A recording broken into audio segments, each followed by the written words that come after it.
You know, some stories just grab you from the very first page, and they absolutely do not let go. Well, today we're diving into one of the all-time greats, the opening of Harper Lee's To Kill a Mockingbird. Let's break down how this first chapter builds an entire world, a massive mystery, and a cast of characters you'll never forget, all in just a handful of pages. And boom, right there. This one sentence. It's the absolute heart of the world we're stepping into. This isn't just some spooky description, you know? It's the anchor for every single fear, every legend, all the neighborhood gossip. It sets up a mystery that's, well, it's terrifying for sure, but it's also completely irresistible. All right, so first up, we gotta talk about this Phantom Next Door. We're gonna unravel the whole legend of Boo Radley. The entire chapter, the whole thing is built around this guy, Arthur Boo Radley, the neighbor no one ever sees who basically fuels the imagination of every kid in town. And the legend? It really starts with the place itself. The Radley place isn't just a house, it's practically its own character. Think about it, slate gray, rain-rotted shingles, and a yard that's drunkenly guarded. Harper Lee is just so good. Every single word is chosen to build this feeling of dread and decay. It is the absolute perfect stage for a ghost story. And oh man, what a ghost story they've cooked up. The stuff they say about Boo is just wild, and everybody knows these stories. He peeps in windows, freezes flowers with his breath. Any little crime that happens, yep, gotta be Boo. He even gets blamed for things crazy Addie did. Radley pecans? They'll kill ya. And if you hit a baseball into that yard, forget it, it's gone forever. It's like he's not just a guy who stays inside, he's the supernatural boogeyman for the entire town. But okay, behind all that crazy myth, there's a real story. Or at least a rumored one. So how does a person become a phantom? Well, it starts with him being a teenager in the wrong crowd. Then, his dad, instead of sending him to industrial school, just locks him away. For 15 years, nobody sees him. And then, the scissors incident. He supposedly stabs his dad's leg, gets locked in the courthouse basement for a bit, and then it's right back home. It's actually a pretty tragic story, right? Each step just pushes him further and further away from the world. And this line from Atticus, it just cuts right through all the spooky kid stuff. He says, there were other ways of making people into ghosts. It's such a profound thing to say, right? He's telling us a ghost doesn't have to be dead.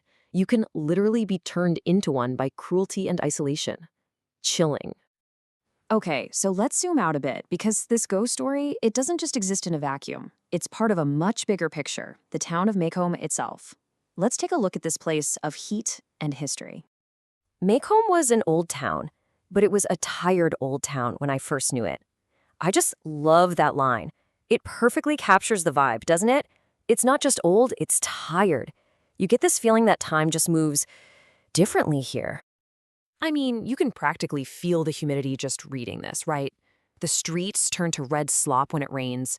Men's collars are wilted by 9 in the morning.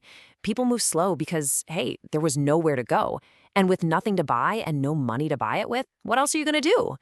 In a town this stuck, this slow, a mystery like Boo Radley, that's not just a story. That's the main event. It's everything.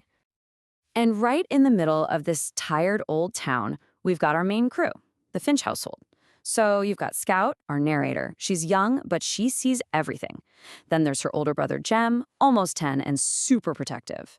Their dad is Atticus, a lawyer who treats his kids with this courteous detachment, which is such a great way to put it. And you cannot forget Calpurnia, the cook. She's described as all angles and bones and a tyrannical presence, who, let's be real, always won. So you have this slow, predictable world. And then everything changes. A catalyst arrives. A little agent of chaos who's about to turn a perfectly fine summer into an absolute obsession. And here he is. What an entrance, right? I'm Charles Baker Harris, he said. I can read. This kid, who goes by Dill, just shows up and immediately shakes things up.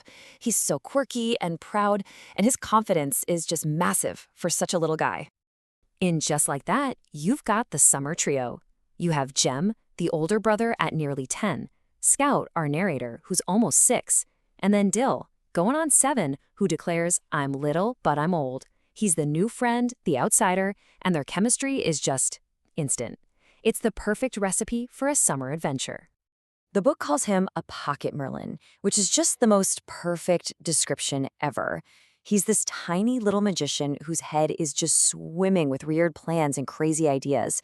He's the one who looks at sleepy old Maycomb and sees all these fantastic possibilities that nobody else does. So, you know how it is with summer. By the end of August, they're bored. All their usual games, all the plays they put on, it's all gotten stale. And that's when it happens. That's when Dill, our pocket Merlin, gives them the idea.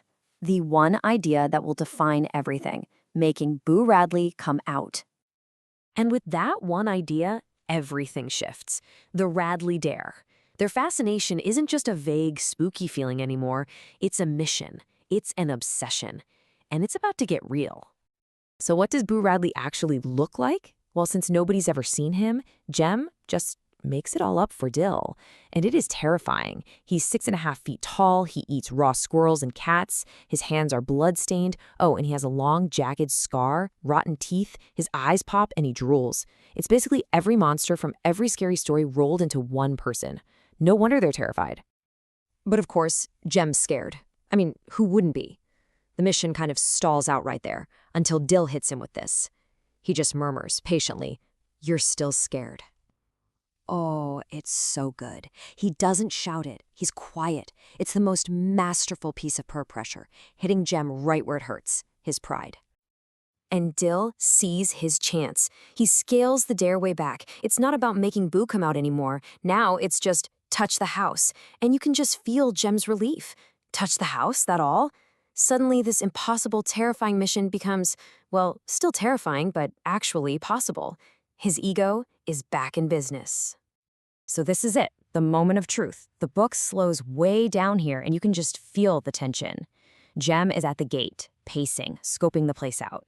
He's building up his courage, you know? It's his pride versus his genuine, deep-seated fear of what's inside that house. And then, it happens so fast. He throws the gate open, runs as fast as he can to the side of the house, slaps it with his hand, and tears back past them. The whole thing's over in a second. They all scramble back to the safety of their porch. They did it. They're safe. Or are they?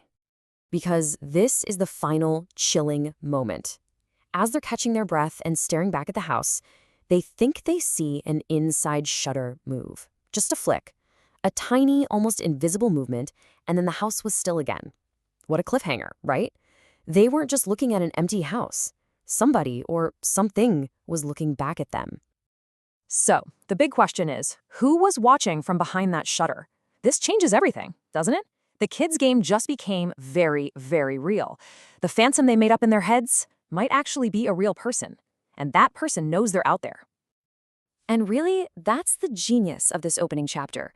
Think about it. In just a few pages, we get a whole town, an unforgettable family, and a huge mystery that perfectly sets up all the big themes of the book: prejudice, what real courage looks like, and, of course, the difference between the monsters we invent and who people really are. Thanks so much for joining me for this breakdown.